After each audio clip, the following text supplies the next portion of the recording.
Welcome to Key Biscayne Stories, where neighbors meet neighbors. Today we have Sensei Robert Duzoglou, a 30-year Key Biscayne resident here. Yes. And almost as old as the village. Yes. Key Biscayne, founded. Yes. Yeah. 35, I think we're 35 years. I think so. Yeah. I think so. He's the founder of the RDCA Academy of Martial Arts here in the Key and co-author of Life Quest with his daughter. Transformational Journey. Exactly. A bestseller for exactly a minute and a half on Amazon. Perfect. So, yeah, we were a bestseller for a minute. So We'll talk about it. We'll talk about it right? when we get it. Okay.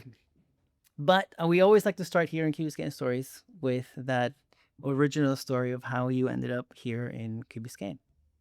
What happened was I had a calling to come here to meet Alejandro. No. Wow. I wasn't even born. Yeah. You weren't born yet, but I knew you were coming. No, so well, I was very involved in business and ventures and developing and the government up north, and we decided to simplify things. My daughter also was. The climate was okay for her, but I think she would thrive more in a tropical climate. So we decided to try something completely new and get away from the corporate and the government and the snow of New York and New Jersey, and we moved here 30 years ago. Sight unseen. We actually landed in Miami Beach. The trailer with the furniture was behind us by a few days, and we had to find a place to live. So that we went from place to place. We landed. There was a realtor in Coconut Grove who says, "Oh, you have children? You have to be in Key Biscayne." And I wish I could recall her name, but anyway, my wife's not here to give me those memories. But she said, if you have children, you have to be in Key Biscayne. So she brought us here, and we found a place, and we fell in love with it, and that's how we ended up here. It wasn't that we were targeting Key Biscayne, but it ended up that we did land here. Now, I'm just gonna add that, of course, I know Sensei since I got here from Peru, like when I was 10 years old, and I started at the Academy of Martial Arts. Yes. Back in the day. So I am also a black belt from the dojo, 4th degree black Fourth belt. degree. That's a lot. So I know a little bit of the background of Sensei, but yes. I just want to throw that out there. Have you been living in the same house in the Key since you got here? You know what happens when you're in the martial arts, you really need a confidant. You need somebody that you can trust, that you can work with, and so on. And you played that role for many years in the academy. So yes, he's sort of blowing over that, but he was my training partner. He was my confidant. He helped at the school. He worked at the school. He taught at the school. So it was really a joint venture that was very well enjoyed, and we're still enjoying the fruits of that. Yes. But yeah, it was a wonderful, wonderful time. So what was your question that I totally ignored? Well, I feel like a politician. I'm ignoring the questions No. and just going to my agenda. No, now I have to add. I've also, we share the Chamber of Commerce together. That's right. Alejandro is going to be chair of our Chamber of Commerce, which is also about, I don't know how many years we've been there. We've been there for quite a while. But you're going to be chair this year, which is wonderful. We're looking forward to his leadership. Yeah, this coming year. Yes, starting January 2027. So yeah, we're there together. We've been there together for a long time. I was chair many years ago. I think 2004. I was chairman. So now it's your turn. So it's good. Yeah, it's good. And then I don't think I've missed a black belt test in a long time. But I remember the only black belt test I've missed was when I was at university in Ohio. My speech professor didn't let me. It was one of those classes that you only take like 4 classes a semester. Right. So he's like, if I miss a class, it's like not being there. Yes. But I lobbied hard, but he didn't let me. He didn't let. Okay, let's go visit him. Yeah, we should. He's probably like in his walk. But I'm always. I mean, it's always a blast to see the dojo grow, and the black belt test is such a great activity to support. It's fantastic. Yeah. So the question was, have you been in the same house since you arrived? No. It's funny because I spent many years developing and in real estate. And when I got here in 96, the first house we got, we rented. And 1 year later, they were selling it. And can I do numbers? Yeah. Yeah. So they were selling, and they said to me, he said, look, if you want to buy it, we'll sell it to you for 250,000. Now, I was an expert in real estate, and I said, this is too high. It's inflated. The price is going to go down. They sold the house. The new landlord decided he would keep us on board. And after a year, he decided to sell also. He says, do you want to buy it? I said, well, how much? He said, 350. This was 97. I said, 350, from 250 to 350. No, too expensive. Not going to buy it. This price is going to go down. So they sold it. Subsequently, the new landlord decided to keep us on. A year later, he came and he says, do you want to buy it? I said, how much? He said, this was 98, 550. So it had doubled in price in basically 3 years. And we ended up moving to a second house. So this was 3 years later. We moved to a second house, which we were renting. And then eventually we ended up buying that house. That's even a long story. That's very interesting, which included a sheriff's sale and all kinds of things. We were paying rent, and the guy disappeared. But we ended up with that house. We did manage to buy it, and we've been there ever since. And of course, Derek and Morgan, which are your amazing children that help and run the dojo with you. Yes. Of course, they were. Morgan and I are almost the same age, so Yes. they were around. Yeah, the fortunate thing, which with you, as you would know, that you deal with a lot of people here on the Key, as you get to the older people, they sort of miss the fact that their children aren't close. Several of them do get to have their children close, and I'm very fortunate that my children and my grandchildren all live in Key Biscayne. So that's a big blessing, I think. As you get older, that becomes very, very important, to have everybody close by. So yeah, they're both here, and that's a wonderful thing. Definitely. Now that I have my daughter and got married and everything, not having family around to help, it definitely takes a toll. Now, of course, I've built amazing relationships in the community. So I've had 2 aunts that are not aunt blood related that have helped, but I definitely understand. And I can only imagine when my daughter grows up and then wants to go away to college. Uh-huh. Well, you see all these gray hairs? This is well, I already started a little bit. This is my daughter. So the dojo. Yes. How, of course, you're the sensei, you're the keeper of all the 10 degrees, or the grandmaster. Yeah. But how did that journey start for you, the martial arts? Oh my gosh, I've been in the martial arts for 55 years. So it was something that intrigued me when I was going in school, in high school, and even in junior high school. And the combat sports always interested me. I don't know why. I remember even when I was in junior high school, they had a book fair, and I gravitated to a martial arts book. I think they had 2. And back then it was hard to really find a school. It's not the way it is now. Now there's more schools than McDonald's in this country, which I think it's over 18,000 schools throughout the country. Yeah, which is incredible. It's really exploded. But before, when I was growing up, there was one school and maybe a 6-town radius, and it was very difficult to find a good teacher and so on. So I got lucky. There was somebody in my school that was studying, and he had to find students to help. That was the tradition.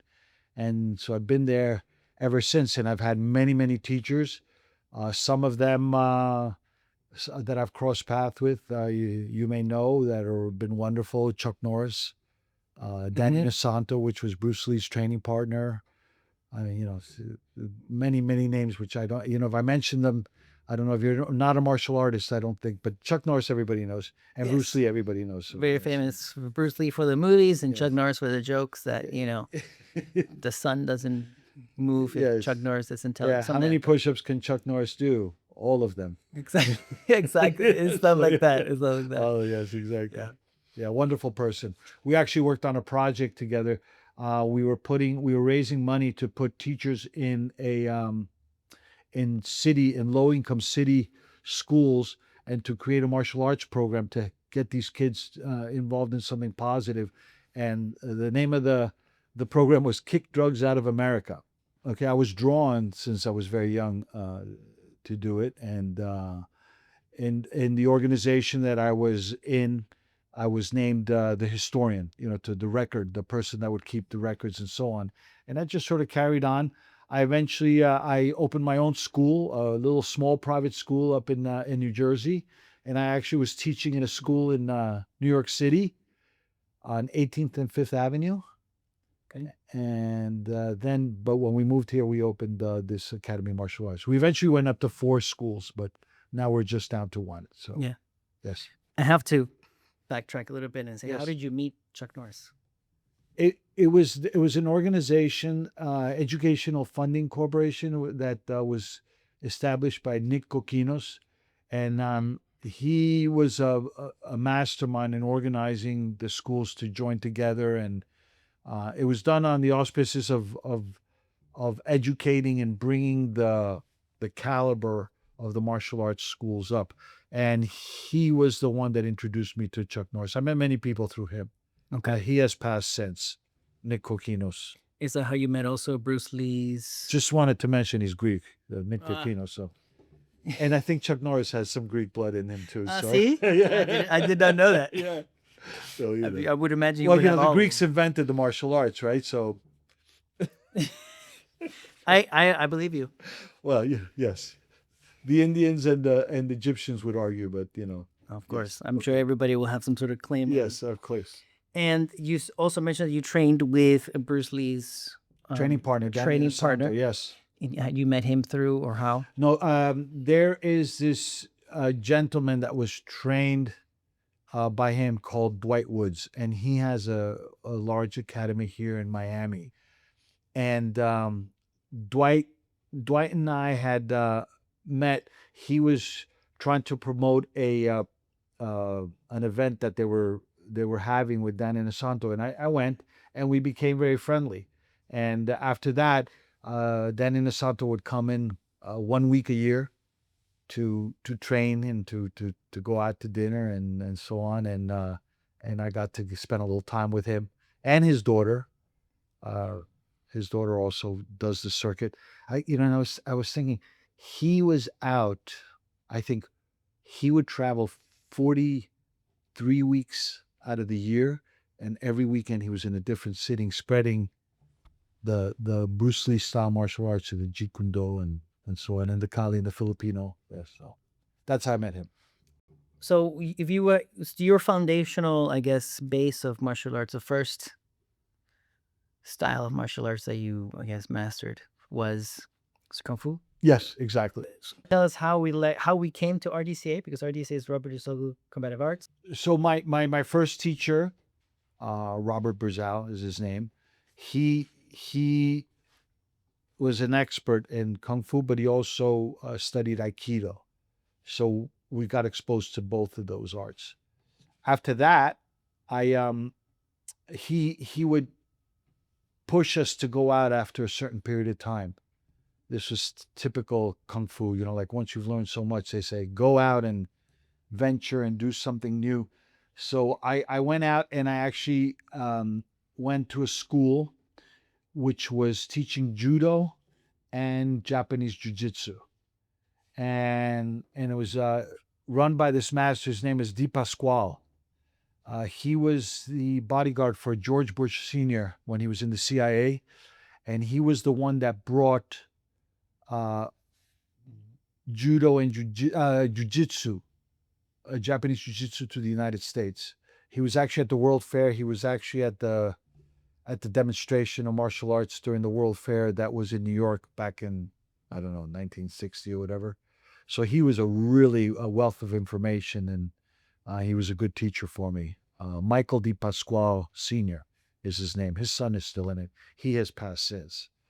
So that sort of took the first 2 styles and added 2 styles. From there, I went to Filipino martial arts, Bowden was the name of the teacher. So we get He was yes, and he's actually a teacher at Yale University, and he would, take the time to teach, and I got a bunch of style and skill from him.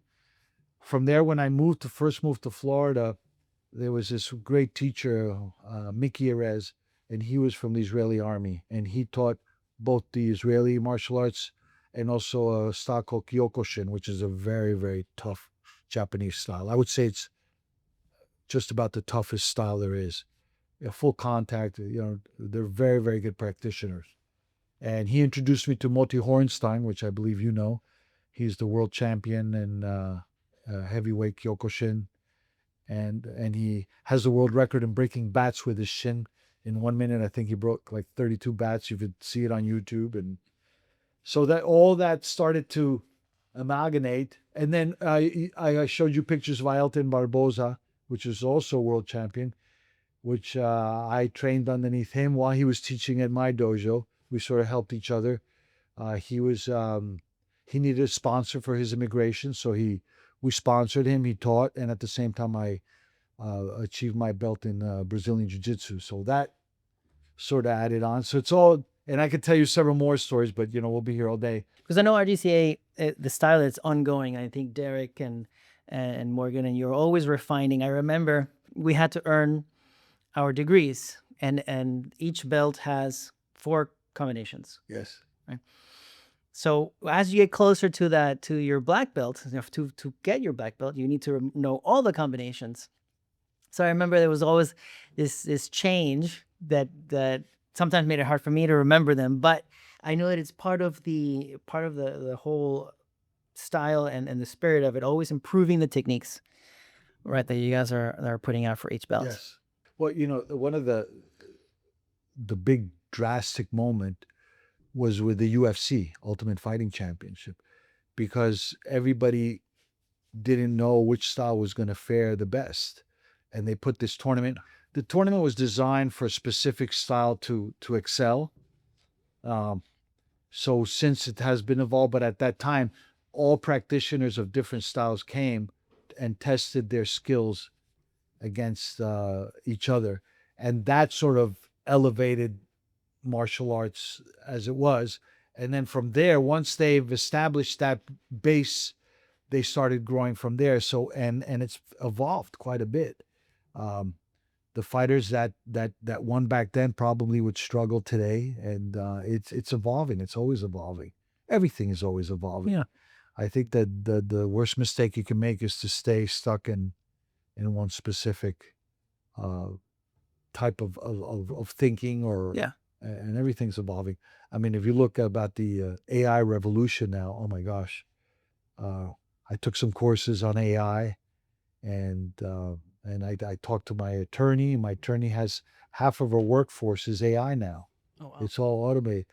They respond to emails. They draft up letters. They draft up cases, and they fight. I mean, it's just incredible the progress that is being made. So, luckily AI, and luckily or not luckily, but AI cannot physically teach, but they can certainly organize and help with the running of a dojo. So we have to wait for Elon Musk's robots so they can assist you. That's right. In They have them dancing now. The robots are dancing now. Hey, so yeah, sure. Dancing to martial arts, it's only a no. It's only. So let's talk a little bit about the academy.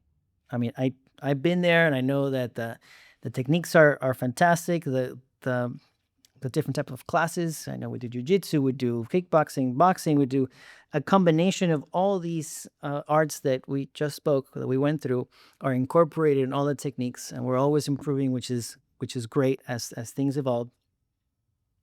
But I think that one of the things that really stands out from the academy in martial arts is the character development that you have been developing for such a long time, that I've experienced, I've seen. Has helped me. I have been, as I assisted teaching, I've seen you give out this character development, and then the civic engagement. Let's start with character development. So the main theme, the martial arts is the foundation of the work that's being done there, but the the most important part is how it affects your students and how it develops their character, because you have a very unique situation. You're basically uh, taking young minds, showing them how to deal with chaos and danger and how to train in order to overcome those fears and those anxieties. And during this process, a wonderful thing happens because they start to build their confidence. They start to understand how to answer to life's challenges, and they start to develop their core values. Now, during that time, it's very important that you develop the core values, because otherwise you're basically building a damage machine, like something to hurt. So they have to develop the values that are important, and for them to discern that now I'm becoming stronger, I'm becoming more effective. How do I use those skills? And I don't mean physically use, but it's really the confidence and the mental attitude that you can now start applying into your everyday life. And if you look at somebody like you and how you have risen from when you started the martial arts, of course I take full credit for all the things that you've done, but from the magazine that you had, working for the mayor of the city of Miami, for your MBA that you got, and there's so many. I mean, I could go back and now working, for the district and so on. It's so many things that you've accomplished that you know from where you started and where you are now. I mean, it's for us, we're so proud of that, we're so impressed with that. But I think part of your training helped with that. That's what I think. And we have many stories, we have of success stories, and that kids that come back to me says, oh my gosh, the confidence that I got, the focus, the discipline are the things that help me. We have two students at MIT, one at the Naval Academy. We have a Yale graduate. We have one of the co-founders of Google Cloud. I think you're aware of him. And just so many stories of engineers and so on that they went through our school as children and eventually developed to do something great, such as yourself. I think that it's wonderful success, and that's really the more important thing. The martial arts is, I would think, one of the better tools in order to get that result. But during the process, you really have to mold it correctly so you get the right outcome, and the kids are succeeding. That's the major part of our school is children, is children. I would say maybe 3/4 of our population is children. The rest are adults and so on. But I think that's the major thing. The other thing you wanted to talk about is civic duty. But before that, Yes. you mentioned values. Yes. What are some of those core values that you're teaching? Oh, excuse me? What are some of those core values that you're teaching? Having a proper life with moral values. So where respect is really the foundational one. And then from respect, branch a whole bunch of them, which includes the respect for their families and their parents and their teachers and their co-students and society as a whole. So just respect just is a whole branch, and you teach them that from every little thing, like just when you come into the school, you have to bow. That's showing respect. When you speak to the teacher, you have to say please and thank you very much, sir, and you get them used to. So the respect is a big one. We try to also teach them accountability, which is very, very important. To be accountable for the uniform, for being on time, for being in class, for knowing their information, for being clean and well kept, and presentable. So accountability is another. Also, we send out a notice to promote when it's time for them to get their next belt. And if their parent or their teacher Oh, yes. doesn't say they're being respectful, they're being responsible, they're doing their homework, their grades are good, then they don't get their belt. If there's any grade below a B in their report card, they don't get their belt. Besides that, which is really the external, we also teach them, as you know, Morgan's a life coach. She's a very good life coach. And we also talk to them as what is happening internally in their mind and how to really fortify what they're trying to accomplish internally, and how to build a solid foundation that they could, because when you walk through life, your number one, your number one companion is your spirit. Yeah. I mean, obviously, I'm not, besides God, but your number one is your spirit. So your spirit's got to be right. You could teach somebody to be the perfect martial artist or the perfect student or whatever, but if your spirit, if your core values and your spirit is not there, then you're going to struggle. So we also try to build that, whether confidence, internal conversation, and so on. Done. That's it. No, awesome, awesome. And I know I've seen that you normally do this before class. Kids come in, they get ready, they turn in their Yes. cards, and then there's this little moment where you sit down with them and you have your whiteboard and you Right. lay it all down, and then the class begins. Yeah. So we have our courses split up into 12 lessons. It's one per month. Um, it is also evolving. There's a book course. coming out regarding that, and there's a course coming out regarding that, and these 12 themes basically carry into everything that they like. For example, one of the main themes is determination. So we'll draw a figure of and an image for them to capture. We have a quotes from famous people, and we have a historical reference of somebody that would have shown determination. And in fact, the one that we have for determination is Mother Teresa, which I got to work with in New York, and I got to meet her, and that was a wonderful experience in my life. So she is, as one of my mentors, she is one of the stories, the historical figures that showed determination. She really struggled with a lot of things, and because of her dirt, I remember she would go into in Sarajevo when they were having the war there, and nobody would go into the city. Everybody was scared. The Red Cross wouldn't go in. The UN forces wouldn't go in. And there was a orphanage that was there, and she said, "I'm going in." And said, "No, there's people shooting that you can't go in." And she said, "I don't care." And she went in and saved all those orphans and brought them out of the city. So because they were starving there, they weren't allowed. They couldn't get food. They couldn't get anything. So she's very determined. So she's a great story to tell to the kids. So Mother Teresa. And I think this is a very important and strong aspect of your work, because I remember, I think you told us a story once that back in the day, like in feudal Japan, people had to wait outside dojos for like many months, and then if you were allowed in, you could only watch, or even washing the clothes of the sensei was like a major step, and then you're taught one technique, just one, right? So all this process, I mean, in a way, there's a lot of teaching that goes just in those things. Yes. I think you taught us, you told us that story once. It's nice to talk. There's actually a historical story from somebody that I spent some time with. His name is Stephen Hayes, and he really wanted. He had heard something about ninjas and so on, and he went to Japan to try to learn how to become a ninja, and he had to go through the same thing. He went every day. He went to the dojo, and first of all, he wasn't Japanese, so there was no way they were going to let him in to teach him all these secrets of ninjutsu. But he went every day, and for months he would go to the door and he'd sit outside, and they wouldn't let him in. Finally they let him in.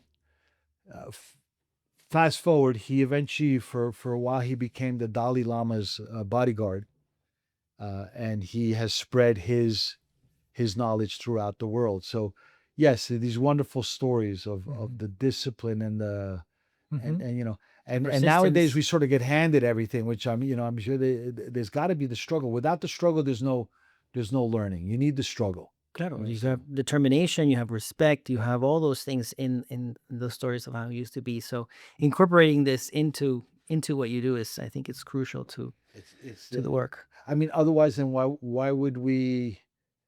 What is our purpose? Is my purpose to teach a skill and make money and move on?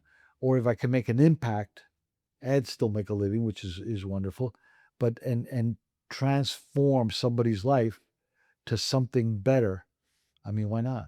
You know, that's for me is what's satisfying. That's very, very important. So No, it makes 100% sense. Civic engagement. yes, Let's talk a little bit about that. The dojo has been very civically involved, very civically involved. and you personally as well. Yeah, yes, I have. Short from running for mayor, which might be No, soon. no, that actually I was recruited this round, but by our dear and esteemed Mayor Joe Rasco. But I think Brett Moss is running this year, which Yes, I think yes, will that's be right. He is. a good candidate.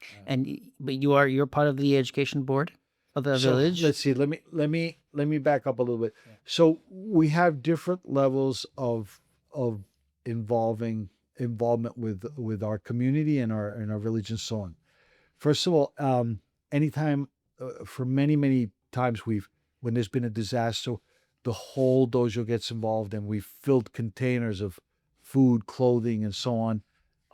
Some went to Afghanistan, some went to Haiti, some went to one went to we sent one to Africa. Um, uh, Derek went on the UN mission to Haiti, so he was there and he helped there. He's actually still working with the community in Haiti for putting in microgrids. So we have a small engineering company that we specialize in marginal villages that need electricity and clean water and so on. So Yeah, that's and, part of our mission. So there's that level. Then we Lighthouse for the Blind. We taught martial arts to these kids that were blind. That was very interesting because you could say punch, hold it, punch like this. None of that goes out. You have to really learn a whole new vocabulary. That was a nice project with Karen Futternick. She brought them in. Lighthouse for also Miami Bridge. We've done a bunch of things with Miami Bridge, those are foster children that really have are now older and hard to find housing. So the county sort of tries to help them out, and they need everything from tents, chairs, and we've done lessons there. We taught martial arts lessons there, and so on. So that's that level. Then regarding also, if I may add, the yes. black belt tests. The black belt tests, they have sometimes they'll focus on a mission. I know that in one of the ones that I did, we raised money to buy chairs for the dojo, for example, but it doesn't have to be like that. It could be an external mission too, Right. which has happened before. They raise money for a particular cause Yes. sometimes. Yeah, they're required. It's part of their black belt test. They have to do a community service project. There we go. They normally do a gift for the dojo And the community service project. and a community service project. Yeah. So they do both. And we actually have a team coming in from Germany this year again. So that's always fun. Yes. So That also has a story, right? How you have? no, that the Sensei Matias story. Oh yeah, How he first, Yeah, so we met Sensei Matias. He But a little bit for those that don't know, Sensei Matias Civic. is. Are we still on Civic or okay? Well, we were talking about civic, but then we digressed. No, because Civic it sort of involves Sensei Matias. Okay. Yes. Okay. So since a little bit of the origin, Sensei Matias is German from Germany, and he came here and he showed up at the dojo. Right. He's Taekwondo and kickboxing European champion. He's also a bodybuilding champion. Matthias Botov is his name. You can look him up. And he passed by the school one day, and he's big, tremendous guy. I mean, he won the Arnold Classic for bodybuilding. He's just he stood next to Arnold Schwarzenegger, and he made Arnold Schwarzenegger look small. I have the picture. So. And he came by and I said, "Oh, do you want to come in?" He says, "No, I'm just a tourist." A very broken English. I'm just a tourist. I just wanted to see what it looked like. Okay. Well, if you want to come in the afternoon. So he did come in for class and he started to move. And we were all like, "Oh my gosh, this guy is very, very talented." And he trained with us and then he left. A week later, he comes back. I said, "Oh, what are you doing?" He says, "Well, we were in Orlando and they broke into our car. They stole our passport. They stole our money. They stole our luggage. I don't know where else to go. I don't know anybody in the United States except for you." So he stayed with us for a week, him and his girlfriend. They stayed with us for a week, and we became very friendly. And at that time, Derek was testing for his black belt, and he participated in it. And I remember my wife Lori looking at him, says, "Don't you break my son," because you know his sense of ideas. It's so Yeah. big, it's Yeah. scary. Yeah. You know how big he is. And he says, "Don't worry." You know, he talks like Cardinal Shirt, saying, "Don't worry, he will be fine. We are experts." You know. Uh-huh. So that started a friendship that he has come back every single year for the black belt test.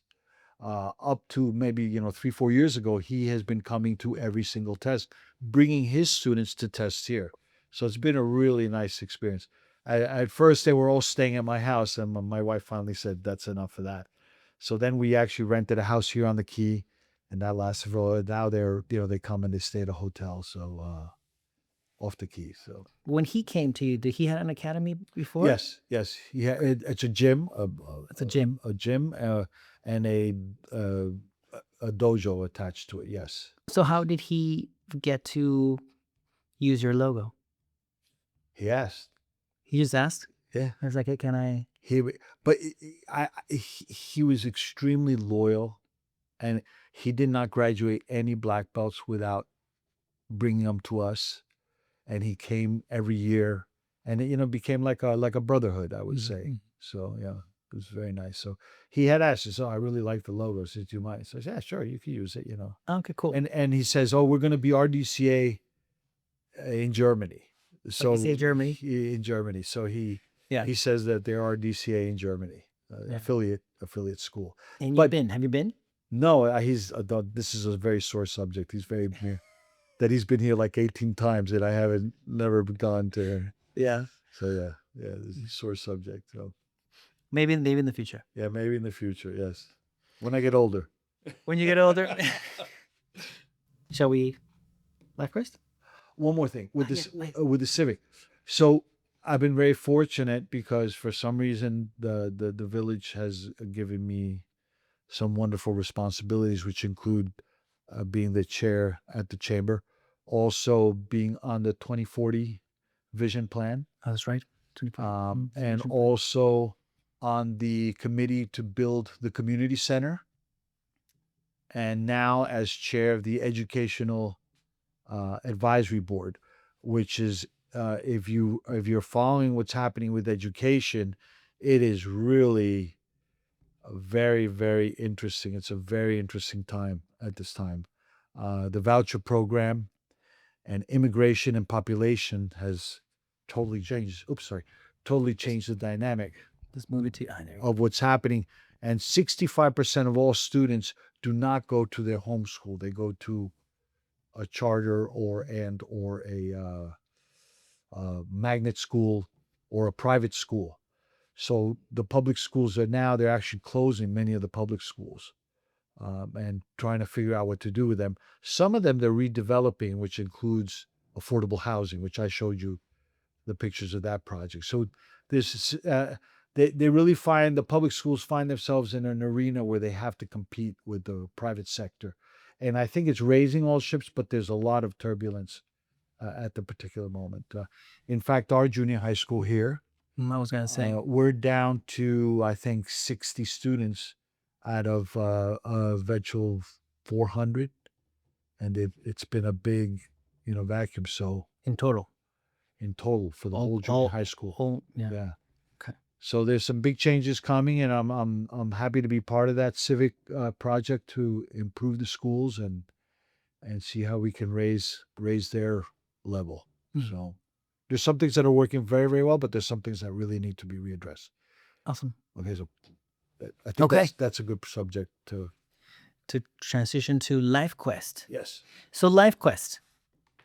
So as I mentioned, you're co-author with your daughter Morgan. Yes. See, Morgan and Robert Duzoglou, and it makes sense. When you guys told me about Life Quest and you guys launched it, it's a very natural thing to do, considering all the moral values, all the teaching. I've seen Morgan many, many times consult students, not only just with the academy, but with life changes. I've seen her advance her experience with coaching. Right. So tell us about Life Quest.